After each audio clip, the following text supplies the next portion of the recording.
आदाब, नमस्कार दोस्तों। आप सबका स्वागत है हमारे YouTube चैनल साहेब आलम की तरफ से। आज बात करते हैं हम लोग देश के छवि के बारे में। आखिर कैसे बात बात पर देश का छवि जो है धूमिल हो जा रहा है, देश का छवि जो है खराब हो रहा है, ये कौन कर रहा है, कैसे हो रहा है। जैसे कि अभी आरोप लग रहा है कि राहुल गांधी जो हैं लंदन जाकर भारत की छवि खराब कर रहे हैं। आपको हम बताएंगे कि भारत का छवि कैसे खराब कर रहे हैं राहुल गांधी, और कर भी रहे हैं कि नहीं कर रहे हैं। उन पर एलिगेशन लगाया जा रहा है कि भारत का छवि खराब कर रहे हैं। तो शुरू से समझते हैं, राहुल गांधी को हमेशा पहले तो कहा गया कि राहुल गांधी पप्पू हैं, उनको देश की राजनीति समझ नहीं आती, वो रईस खानदान से हैं, वो प्रधानमंत्री के खानदान से हैं, उन्हें क्या समझ में आए कि गरीबी क्या होता है, देश क्या होता है। लेकिन ऐसा कुछ नहीं है। एकदम एक बीजेपी की तरफ से पूरे प्रोपेगेंडा चलाकर, पूरे मन बनाकर पहले उन्हें पप्पू डिक्लेयर किया गया। एक बात बताइए कि जिसका पूरा खानदान प्रधानमंत्री से भरा पड़ा है, जिसका ये पूरा देश जो है उस प्रधानमंत्री के, जो इस देश कितने प्रधानमंत्री जो हैं उनके खानदान के इस देश के नाम पर कुर्बानी दे दी है, इस देश के नाम पर कुर्बानी दे दी है। और वो आज तक मुझे नहीं याद होगा कि कभी राहुल गांधी या सोनिया गांधी, कभी भी कोई भी गांधी परिवार मैंने ये कहा हो कि आप हमको वोट दीजिए क्योंकि हमारे खानदान के लोग जो हैं शहीद हो गए हैं, ये हो गए हैं, वो हो गए हैं। कुछ भी, किसी भी तरह का ऐसा कुछ नहीं है। और आपने सुना ही होगा कि प्रधानमंत्री खुद नरेंद्र मोदी जो हैं वो बोल रहे हैं कि बेटी पढ़ाओ बेटी पटाओ। एक बार बोले थे, उनका जबान फिसल गया था, चाहे जो भी है। आप इतना गलती नहीं कर सकते हैं। आप इतने बड़े जिम्मेवार पद पे हैं, आप भांग खा के तो नहीं थोड़ी ना आए हैं कि आप बोल देंगे बेटी पढ़ाओ बेटी पटाओ। ये जबान फिसल गई होगी। अमित शाह को ले लीजिए, जेपी नड्डा। अमित शाह जो जब अध्यक्ष थे बीजेपी के, और वो बोले कि जे उनका भाषा देखें आप कैसे बोलते हैं, बोलते ए पत्रकार, ए सफेद कपड़ा, बैठ जाओ बैठ जाओ। ये कौन सा भाषा है? अब बकरी चराने आए हैं?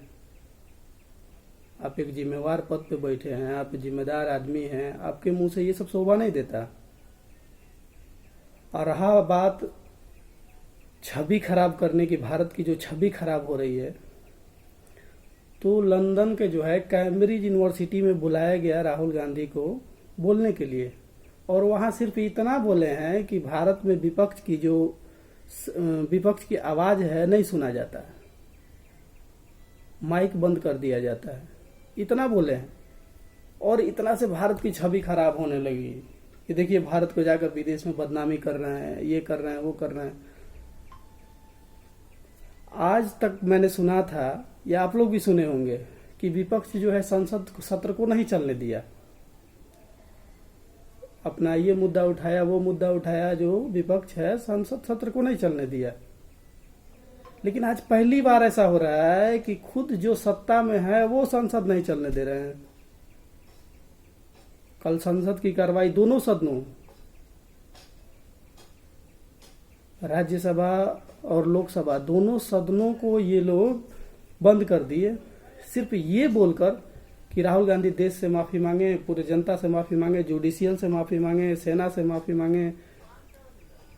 ऐसा क्या कर दिया कि सबको माफी मांगने की जरूरत पड़ गई? तो छोड़िए, सिंपल सा बात एक बताते हैं कि नरेंद्र मोदी अपने दिल्ली के नोएडा के पास एक सभा को संबोधित कर रहे थे, और वो खुद बोले कि पता नहीं पिछले जन्म में कौन सा पाप किए थे कि इस देश में मेरा जन्म हो गया है। हमें ये कोई देश है, ये कोई सरकार है, ये कोई लोग हैं, तब भारत की छवि खराब नहीं हो रही थी। आज भारत की छवि खराब हो गई। आप भारत की छवि की चिंता नहीं है, आपकी जो 24 की राजनीति है, 2024 की जो लोकसभा इलेक्शन है, आप उसको देखते हुए ये सब कर रहे हैं।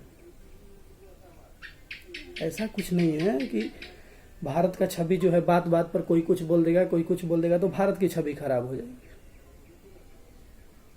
भारत को छवि तो इस बात से खराब होती है कि जब आप देश के संसद में खड़ा होकर देश का बुराई करते हैं। प्रधानमंत्री कितना बार, हमको याद नहीं है, लेकिन पूरा दुनिया जानता है कि कितना बार प्रधानमंत्री नरेंद्र मोदी इस देश से बाहर जाकर ये बोलते हैं कि 70 सालों में कांग्रेस कुछ नहीं किया, 70 सालों में कुछ नहीं हुआ, 70 सालों में कुछ नहीं हुआ, 70 सालों में कुछ नहीं हुआ, 70 सालों में कुछ नहीं हुआ, ये घोटाला हुआ, वो घोटाला हुआ। ये बोल बोलकर प्रधानमंत्री जो है 2014 का इलेक्शन जीत गए। तब भारत की छवि का नहीं ध्यान आया कि अगर दूसरे देश में हम जाके बोलते हैं कि 70 सालों में कुछ नहीं हुआ, 70 सालों में कुछ नहीं हुआ, तो भारत की कितना छवि है। विदेश का लोग भी ऐसा सोचेगा कि अरे सही में 70 सालों में कुछ नहीं किया है। आपको लगता है 70 सालों में कुछ नहीं हुआ? 70 सालों में ये हुआ है कि एक चाय बेचने वाला आदमी प्रधानमंत्री बन गया। ये 70 सालों में हुआ है। ये सोचने वाली बात है कि एक गरीब लड़का जो चाय बेचता था वो आज देश का प्रधानमंत्री है। ये भारत की डेमोक्रेसी है, ये भारत की लोकतंत्र का देन है, भारत के संविधान का देन है कि कोई कैसा भी आदमी हो उसे ये संविधान हक देता है कि वो अपना बात रखे और निष्पक्ष रखे। तो भारत का छवि इस बात से खराब होती है कि जब आप बोलते हैं कि कुछ नहीं हुआ। आप जिस कॉलेज में पढ़े हैं वो 70 साल पहले बना है। आप जो यूनिवर्सिटी में पढ़े हैं वो 70 सालों में बना है। आप जहां जिस पद पे बैठे हैं ये संविधान की ताकत है और ये भारत की अखंडता और प्रभुता को दिखाता है कि ये गरीब तबके का आदमी भी ऊपर उठ के आज एक प्रधानमंत्री पोस्ट पे है। ये हुआ है 70 सालों में। अगर इस बात को आप नकार देते हैं तो भारत का इतिहास है कहाँ? भारत को इतिहास समझने के लिए पहले आपको गौर करना पड़ेगा कि जो भी 70 सालों में जो भी आजादी के समय में हालात थे इस देश के, आज देखिए कहाँ हो गया, कहाँ से कहाँ हम लोग आ गए। ये 70 सालों का देन है। तो जब आप विदेश जाकर इस बात को बोलते हैं कि 70 सालों में कांग्रेस ने कुछ नहीं किया, भारत में कुछ नहीं हुआ, तो ये गलत बात है। इससे देश की छवि खराब होती है। बल्कि इस बात से छवि खराब नहीं होती है कि राहुल गांधी बोल दिए कि भारत में संसद में जो विपक्ष को माइक बंद कर दिया जाता है। इसमें कौन सी नया बात है? जब आप कल जो आदमी विदेश में है अभी भारत वापस लौटा भी नहीं है, आप उसके लिए संसद में हंगामा कर दिए और संसद बंद कर दिए, ना राज्यसभा चलने दिए, ना लोकसभा चलने दिए। और दूसरी बात कि जो जगदीप धनखड़ हैं, जो उपराष्ट्रपति हैं,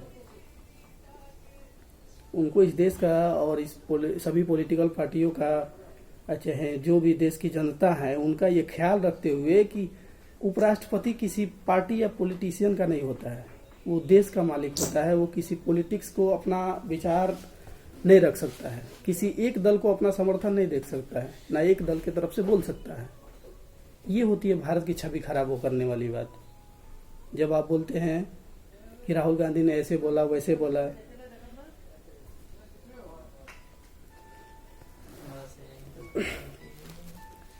ये हो रहा है हमारे देश में। आखिर कैसे छवि खराब हो रहा है आप लोग समझिए। ये सब कुछ नहीं है। 2024 इलेक्शन जो पास में आ रहा है तो बस जीतना चाहिए हमको, चाहे जैसे जीत लें। विपक्ष को डरा के धमका के या जो सीबीआई ईडी जो भी केस है लगाइए और उसमें परेशान कीजिए और अपना राजनीति करते रहिए,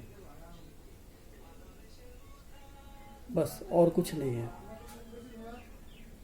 भारत की छवि खराब, भारत कोई छोटा मोटा देश थोड़ी है कि किसी के बोल देने से छवि खराब हो जाएगा। राहुल गांधी देश हैं,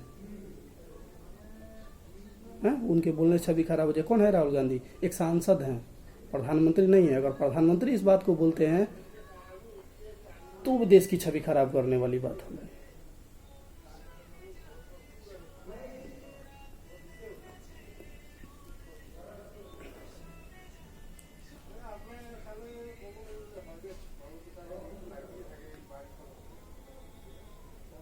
तो ये जो छवि खराब करने वाली है, छोटी मोटी बात पर जो बात हो रही है,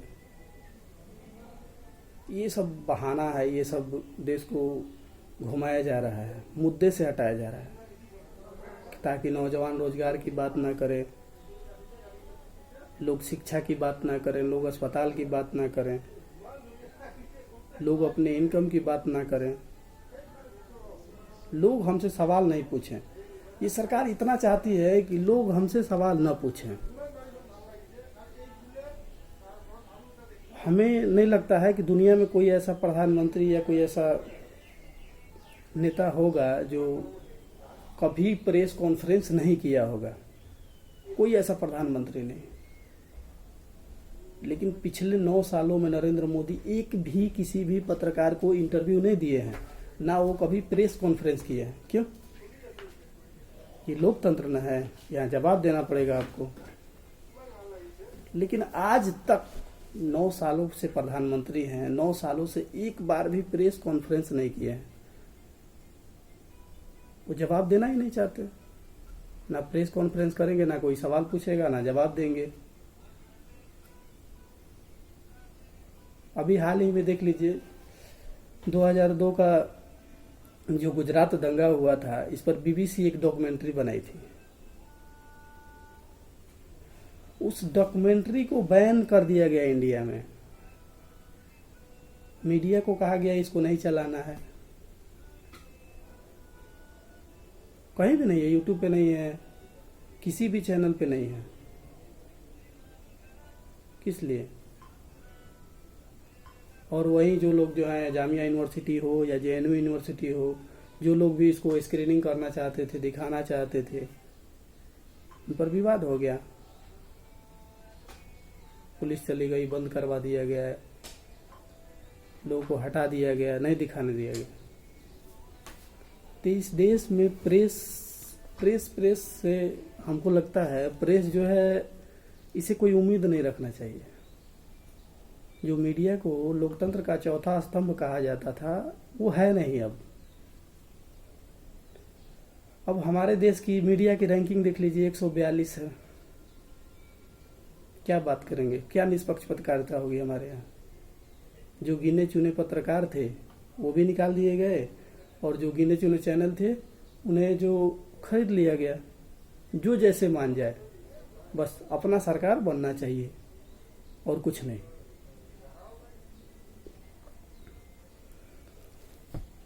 आप लोग इसी तरह हमारे चैनल को देखते रहिए और हमें सपोर्ट कीजिए, लाइक कीजिए और शेयर कीजिए, ताकि हमें वीडियो बनाने की हिम्मत मिलता रहे। जय हिंद, जय भारत।